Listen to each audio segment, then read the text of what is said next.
नमस्कार, खबर उत्तराखंड में आप सभी का स्वागत है। बाबू आपके साथ यश शुक्ला। रुक करेंगे खबरों का, लेकिन उससे पहले एक नजर सुर्खियों पर। भाजपा की नई टीम की हुई पहली बैठक। राष्ट्रीय अध्यक्ष नितिन नवीन ने कराया 65 सदस्यीय राष्ट्रीय टीम का परिचय। संगठन मजबूत करने के दिए मन।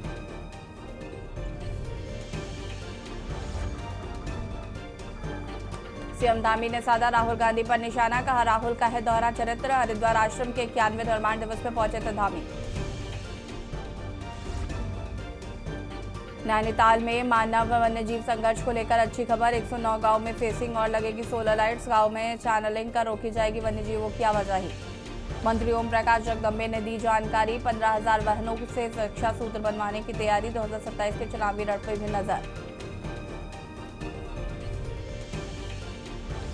वन पंचायत सरपंचों का जोरदार प्रदर्शन। हल्द्वानी में सरकार के खिलाफ खोला मोर्चा। कहा, मानदेय नहीं तो चुनाव में वोट नहीं।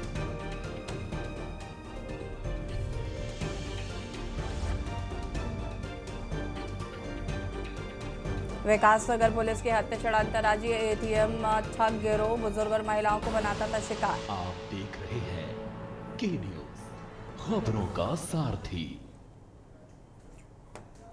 डोईवाला के नोनावाला में उत्तराखंड क्रांति दल यानी कि उखरान नेता संजय चौधरी ने पार्टी नेताओं और कार्यकर्ताओं के साथ रक्षाबंधन कार्यक्रम मनाया। कार्यक्रम में क्षेत्र की महिलाओं और बहनों ने संजय चौधरी को रक्षा सूत्र बांधा। इस मौके पर संजय चौधरी ने बहनों की सुरक्षा और सम्मान का वचन देते हुए कहा कि रक्षाबंधन भाई बहन के पवित्र रिश्ते का प्रतीक है। उन्होंने उस रिश्ते की गरिमा बनाए रखने और समाज में महिलाओं की सुरक्षा एवं सम्मान के लिए हमेशा तत्पर रहने का संदेश दिया। पहले तो सब लोगों को बधाई देना चाहूँगा, पूरे जनपद को, पूरे प्रदेश को, पूरे देश भर के लोगों को, सभी बहनों को कि रक्षाबंधन के इस पावन पर्व पे आज देखो कितने हमारे साथ महिलाएं इकट्ठा हो रखी हैं और इस पावन पर्व की मैं सब लोगों को बहुत बहुत बधाई देता हूँ। कार्यक्रम का उद्देश्य है कि समाज में लोगों को मैसेज देना है। त्यौहार तो खैर आते रहेंगे जाते रहेंगे, बहनों की आप लोग इज्जत करें, समाज में बहू की बेटियों की इज्जत करें। ये जो त्यौहार है ये एक दिन का त्यौहार नहीं है। मेरा आज भी मैंने थोड़ी देर पहले भी एक बात बोली थी कि ये जो समाज है ना उसको बचाने का त्यौहार है। ये महिलाओं के लिए है जो सम्मान, ये रक्षाबंधन का जो पावन त्यौहार है ये महिलाओं के लिए है और इस बार ही नहीं, हर बार हम रक्षाबंधन का ऐसे त्यौहार करेंगे, ऐसे मनाएंगे इसको और अपनी बहनों को सम्मान देते रहेंगे। महिलाओं का एकजुट रखने का कार्यक्रम। जी बिल्कुल, क्योंकि यूकेडी ने हमेशा आगे राज्य के हित में काम किया है, यूकेडी ने राज्य बनाया है, महिलाओं के सम्मान में यूकेडी हमेशा रही है, तो आगे भी यूकेडी ऐसे ही काम करेगी महिलाओं के सम्मान के लिए। आगे हमारा जो महिलाओं को सम्मान देना है वो आगे ऐसे ही चलता रहेगा। डोईवाला ब्लॉक की ग्राम पंचायत जीवनवाला के वार्ड नंबर 1 में हाथियों के झुंड ने किसानों को गन्ने की फसल को रौंदकर नुकसान पहुंचाया। बताया जा रहा है कि बड़कोट रेंज के जंगलों से हाथी लगातार खेतों की ओर आ रहे हैं, जिससे कि किसानों की फसलों की सुरक्षा को लेकर चिंता बढ़ गई है। हाथियों द्वारा गन्ने की फसल बर्बाद किए जाने से किसानों में रोष है। पीड़ित किसानों ने शासन, प्रशासन और वन विभाग से हाथियों के खेतों में आवाजाही रोकने के लिए प्रभावी कदम उठाने और फसल के नुकसान का उचित मुआवजा दिलाने की मांग की है।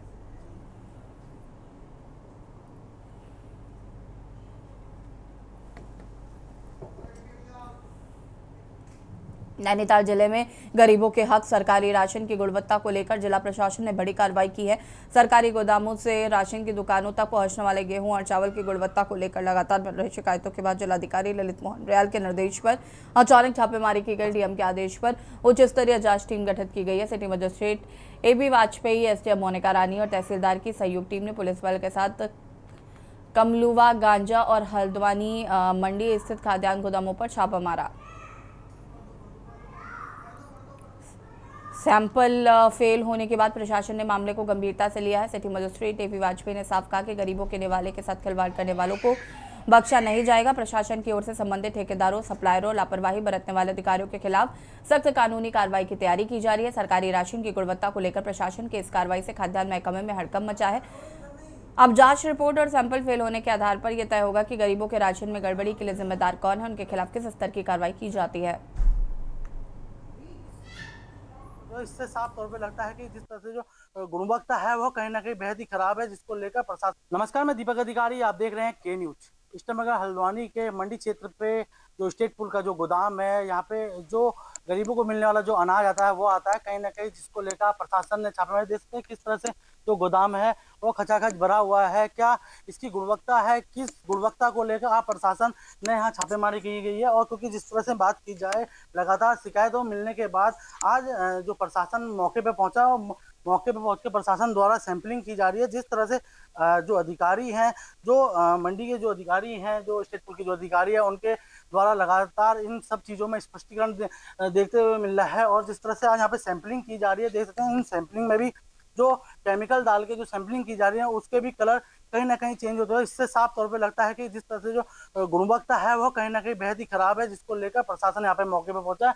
और देख सकते हैं अंदर सिटी मजिस्ट्रेट AP वाजपेयी और तहसीलदार कुलदीप सिंह यहाँ पांडे पहुंचे हुए हैं। और इसके बाद तो तमाम जो गोदाम है वहाँ पे छापेमारी की जा रही है। चाहे वो कमलों गाजा की बात की जाए, चाहे वो हल्द्वानी के गोदाम की बात की जाए, वहाँ पे प्रशासन पहुंचा है और अपनी कार्रवाई कर रहा है। अब देखने वाली बात होगी क्या इन गुणवत्ताओं में निकल के आता है, क्योंकि जिस तरह से DM साहब के कहने के बाद आज प्रशासन मुस्तैद हुआ है और उनके द्वारा लगातार नजर रखी जा रही है। अब इन सब में क्या निकल के सामने आता है। दीपक अधिकारी, के न्यूज़ से हल्द्वानी। खबर देहरादून से है, जहां पर थाना देहरू कॉलोनी पुलिस ने नौकरी के नाम पर 32 लाख की ठगी करने वाले शातिर नटवर लाल को नेपाल बॉर्डर से गिरफ्तार किया है। आरोपी चारू चंद्र जोशी ने एक नर्सिंग असिस्टेंट युवती को शादी.com के जरिए संपर्क कर खुद को स्वास्थ्य विभाग में ड्रग इंस्पेक्टर बताया। स्वास्थ्य विभाग में नौकरी लगाने का झांसा देकर 32 लाख रुपए ठग लिए। SSP देहरादून के निर्देश पर गठित टीम को पता चला कि आरोपी पिथौरागढ़ के रास्ते नेपाल भागने की फिराक में है। पुलिस ने पिथौरागढ़ पुलिस के समन्वय कर 21 अगस्त को इंचोली क्षेत्र से उसे गिरफ्तार कर ट्रांजिट रिमांड पर देहरादून लाया गया है।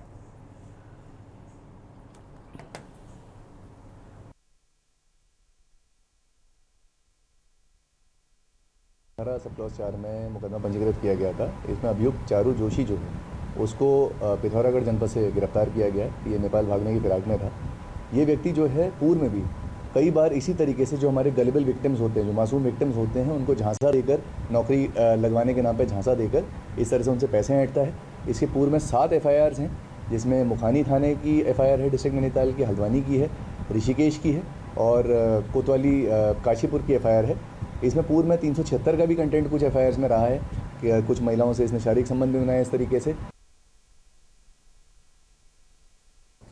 खबर देहरादून से है, जहां पर नई दिल्ली स्थित केंद्रीय भाजपा मुख्यालय में पार्टी की नई 65 सदस्यीय राष्ट्रीय टीम की पहली परिचयात्मक बैठक हुई, जिसकी अध्यक्षता भाजपा के राष्ट्रीय अध्यक्ष नितिन नवीन ने की है। भाजपा प्रदेश सह मीडिया प्रभारी विनय गोयल ने बताया कि पार्टी में पदाधिकारियों को केवल पद देने के लिए नहीं बल्कि जिम्मेदारी के साथ सक्रिय भूमिका निभाने के लिए चुना जाता है।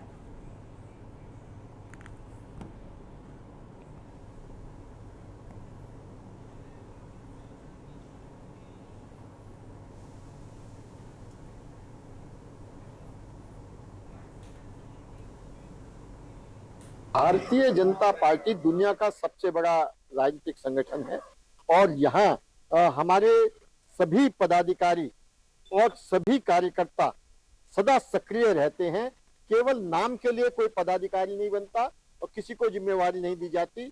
अभी कुछ ही दिन पूर्व राष्ट्रीय टीम के पदाधिकारियों की घोषणा हुई है। उसके तुरंत बाद हमारे पदाधिकारियों की आज परिचय बैठक है और उसके बाद तो वो अपने अपने क्षेत्रों में अपनी अपनी जिम्मेवारी के हिसाब से काम करना प्रारंभ कर देंगे, जिससे कि समाज को और संगठन को उनकी सक्रियता का लाभ मिलेगा। उत्तराखंड में महंगी चीनी, पेट्रोल, डीजल की कीमतों को लेकर कांग्रेस ने सरकार के खिलाफ मोर्चा खोल दिया है। कांग्रेस के वरिष्ठ उपाध्यक्ष सूर्यकांत धस्माना ने मोदी सरकार पर महंगाई और एथेनॉल नीति के जरिए आम जनता पर दोहरी मार करने का आरोप लगाया। उन्होंने कहा कि महंगी चीनी और कथित मिलावट वाले पेट्रोल के खिलाफ अब आंदोलन पूरे प्रदेश में किया जाएगा। कांग्रेस के वरिष्ठ उपाध्यक्ष सूर्यकांत धस्माना ने महंगी चीनी और पेट्रोल के मुद्दे पर केंद्र सरकार को सीधे निशाने पर लिया।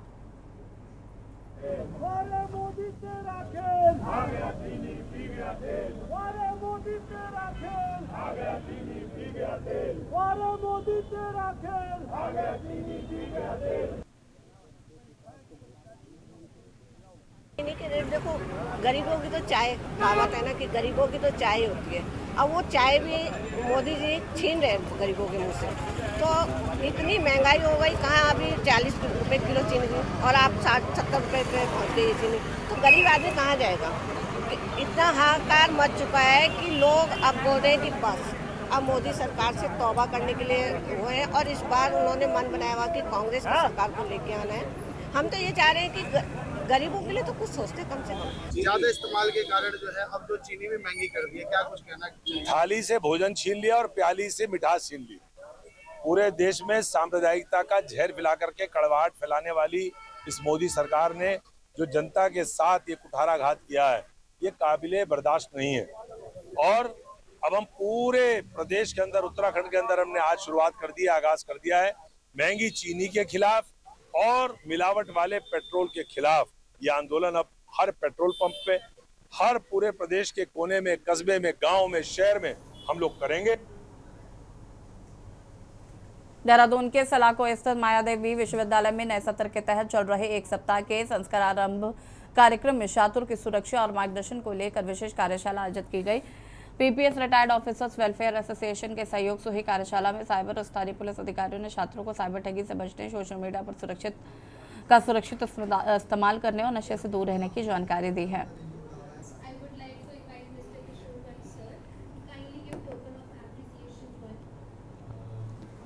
पहले तो बहुत बहुत नमस्कार।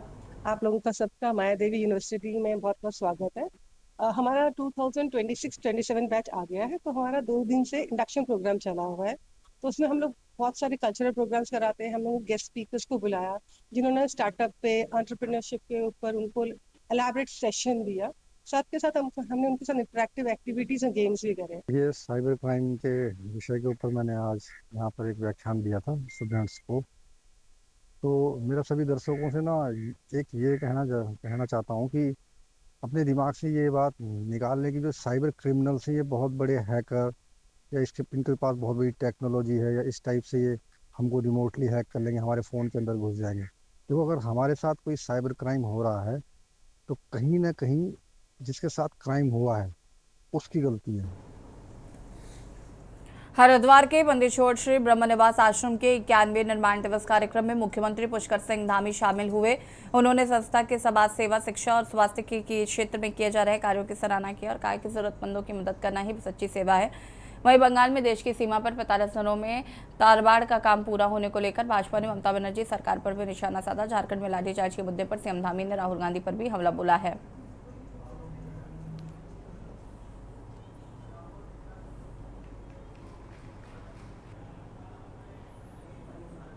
यहाँ पर ये ब्रह्मनिवास, ये संस्था भोरे वाले महाराज, सभी हमारे सदगुरु और आचार्य वेदांताचार्य कीर्तनानंद जी महाराज के मार्गदर्शन में बहुत अच्छा काम हो रहा है। पूरे देश के अंदर अनेक संस्थाएं समाज सेवा के क्षेत्र में, शिक्षा के क्षेत्र में और स्वास्थ्य के क्षेत्र में, चिकित्सा के क्षेत्र में अनेक प्रकार के काम हो रहे हैं। और आज उनका यहाँ पर प्रत्येक वर्ष की तरह इस वर्ष भी स्मरण दिवस यहाँ पर हो रहा है।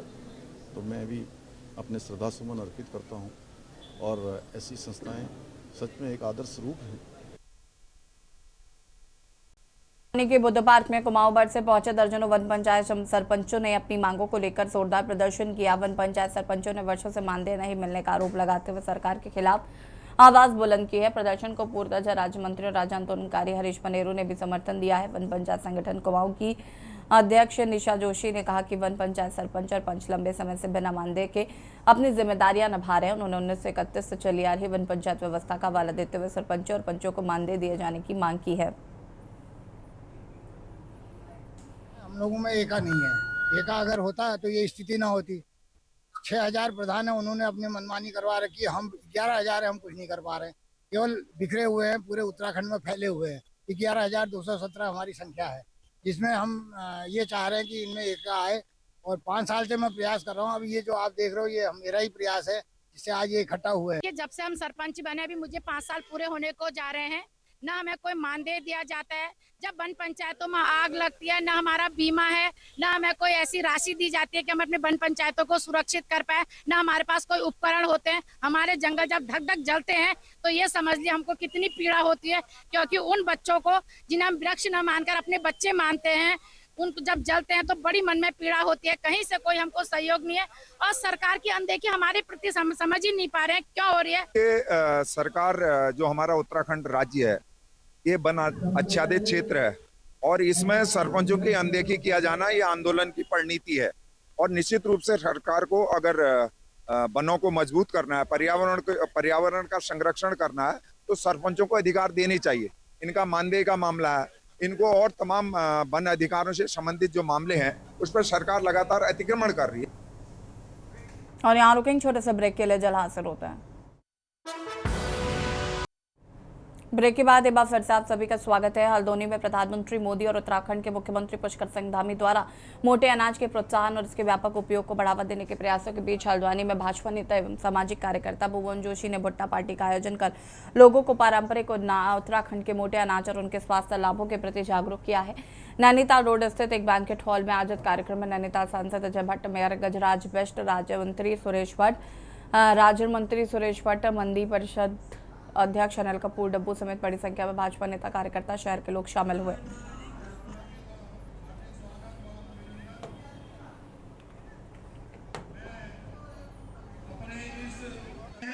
और ये सब आप ही के लिए है जो ये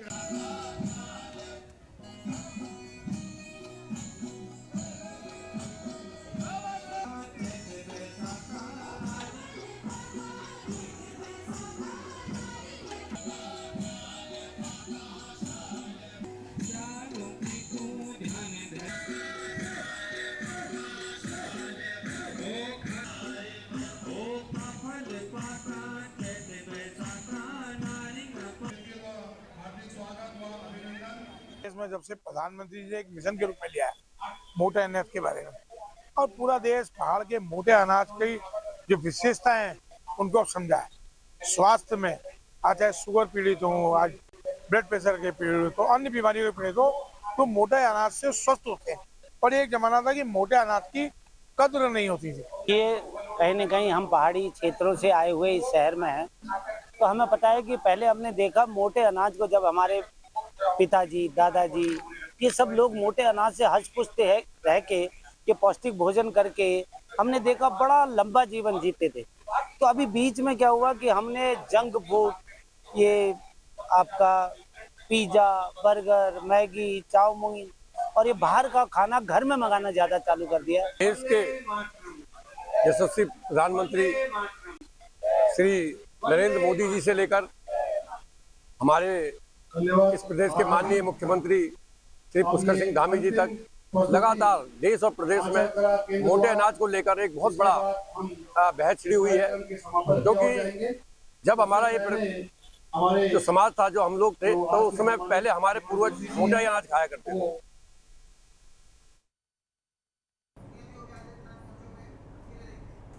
और सीधे आपको ले चलते हैं लखनऊ, जहां पर उत्तर प्रदेश के मुख्यमंत्री योगी आदित्यनाथ कार्यक्रम में पहुंचे हुए हैं। तस्वीर आपको दिखा देते हैं। लखनऊ से ये सीधी तस्वीरें आपको दिखा रहे हैं।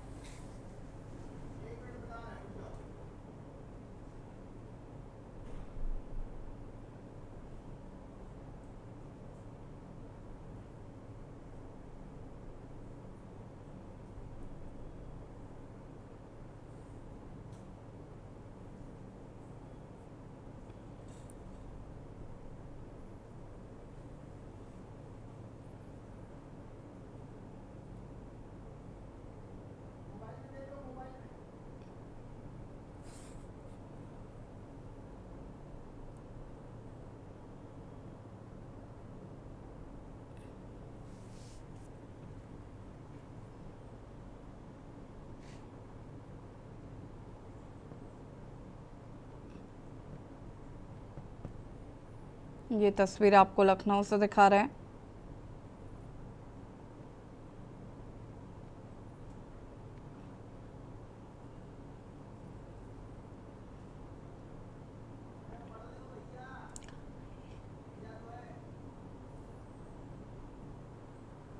स्वाधीनता संग्राम सेनानी अमर शहीद गुलाब सिंह लोधी जी के बलिदान दिवस पर श्रद्धांजलि अर्पित की मुख्यमंत्री योगी आदित्यनाथ ने। उनके साथ डिप्टी सीएम ब्रजेश पाठक भी मौजूद हैं और ये तस्वीर आपको दिखा रहे हैं। स्वाधीनता संग्राम सेनानी अमर शहीद गुलाब सिंह लोधी जी के बलिदान दिवस कार्यक्रम में श्रद्धांजलि अर्पित की मुख्यमंत्री योगी आदित्यनाथ ने।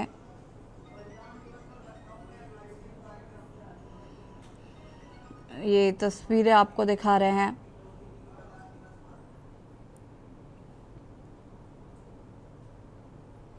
स्वाधीनता संग्राम सेनानी अमर शहीद गुलाब सिंह लोधी जी के बलिदान दिवस पर श्रद्धांजलि अर्पित की, पुष्प अर्पित किए मुख्यमंत्री योगी आदित्यनाथ ने। उनके साथ डिप्टी सीएम ब्रजेश पाठक भी मौजूद हैं।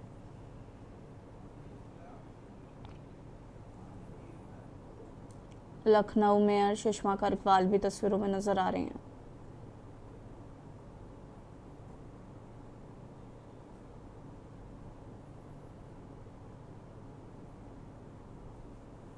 और यहाँ पर मुख्यमंत्री योगी आदित्यनाथ ने श्रद्धांजलि अर्पित की।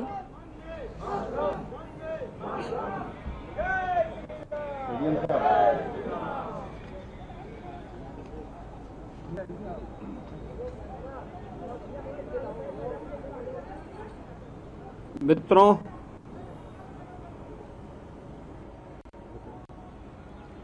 भारत माता के महान सपूत अमर शहीद गुलाब सिंह लोधी जी की आज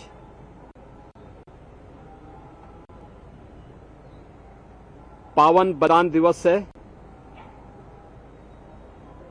इस अवसर पर प्रदेश सरकार और उत्तर प्रदेश के जनता जनार्दन की ओर से भारत माता के महान सपूत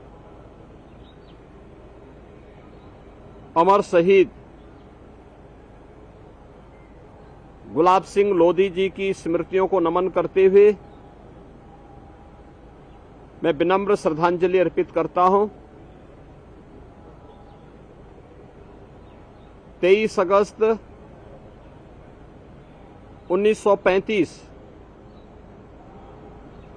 ब्रिटिश हुकूमत को चुनौती देते हुए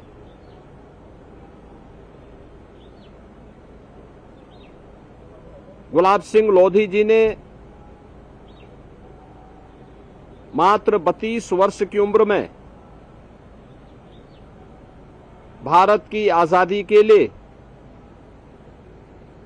भारत के तिरंगे को, जो समय स्वाधीनता का एक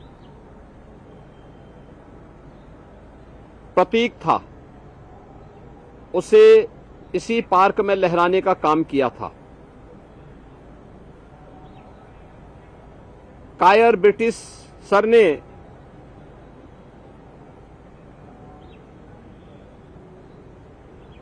गुलाब सिंह लोधी जी के इस पराक्रम पर उन्हें गोलियों से भून दिया था। गुलाब सिंह लोधी बलिदान हुए, लेकिन भारत की स्वाधीनता का एक स्वर्ण पृष्ठ आने वाली पीढ़ी के लिए छोड़ गए। परिणाम था मात्र 12 वर्ष के बाद ही यह देश ब्रिटिश हुकूमत की दास्ता से मुक्त होकर के स्वाधीन हुआ। आज हम शहीद गुलाब सिंह लोधी जी के 91वीं बलिदान दिवस के अवसर पर यहां एकत्र हुए हैं। उन्नाव में 1903 में एक साधारण किसान परिवार में जन्म लेकर देश की आजादी का जो जज्बा उनके मन में था, उस जज्बे के साथ उन्होंने उस आजादी के आंदोलन में बढ़ चढ़ करके भाग लिया था और लखनऊ में आकर देश की स्वाधीनता के लिए अपने आप को बलिदान किया। अमर शहीद गुलाब सिंह लोधी जी की स्मृतियों को जीवंत बनाए रखने के लिए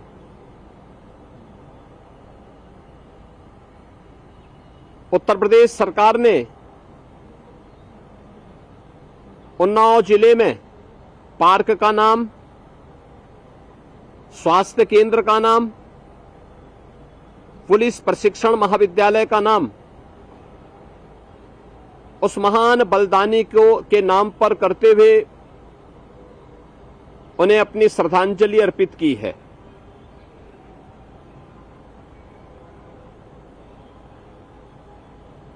उत्तर प्रदेश सरकार अपने उन सभी अमर बलिदानियों के पुण्य स्मरण को जीवंत बनाए रखने के लिए प्रतिबद्ध है। भारत की आजादी के लिए 1857 की प्रथम स्वातंत्र समर में अपने आप को बलिदान करने वाले वीरांगना अवंतीबाई लोधी जी के नाम पर अलीगढ़ में स्टेडियम का नामकरण और बदायूं में पीएसी की नई बटालियन का नामकरण उस महान वीरांगना के नाम पर किया गया है। लखनऊ में पीएसी की महिला बटालियन का नामकरण वीरांगना उदा देवी पासी के नाम पर, गोरखपुर में पीएसी की महिला बटालियन जो नव स्थापित हुई है उसका नामकरण वीरांगना झलकारी बाई कोरी के नाम पर,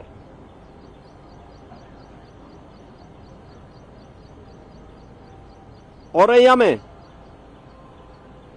नए मेडिकल कॉलेज का नामकरण लोकमाता अहिल्याबाई होलकर के नाम पर,